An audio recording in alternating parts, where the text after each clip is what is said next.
eng arzon Vodiy kanalimizda arzon narxda Matiz avtomashinamiz keldi. 2009-yil Stalnoy Svetda mashinamiz egalarining o'zlaridan minib yurgan mashinalar ekan. 4 ta balonlari zo'r holatda turibdi. Salon qismlari ham akkuratniy ekan. Radnoy chexollari, apishkalari ham chiroyli holatda. Prostoy tabloda 230 ming ko'rsatdi. O'zingiz uchun ko'rib tekshirib olasizlar. Deflektorlari, akvaprintlarni qildirib qo'ygan ekanlar. Barlari, propan gazlargacha o'sib qo'yishgan. Patologika salon qismlari zo'r holatda. Patologlarni ham alkantara qilib qo'yibdilar. Xullas o'zlariga tayyorlagan minishga zo'rlab qo'ygan ekanlar. Motor hadoylarda umuman muammosi yo'q.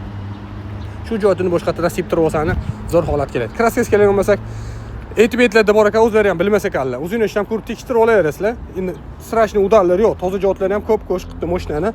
Motor hadoy yurishlarda umuman muammosi yo'q. Yaqinda rosa pul sarf qilib tayyor qilib qo'ygan ekanlar, motor hadoylarigacha qaratib. Bu mashinamiz 01 partiyada gen davern sapon xohlagan hujjat bilan o'zlarining nomlarida egalarda sheyda yashar ekanlar. Narxi ham zo'r narx bo'ldi. $1900 ga beraveramiz.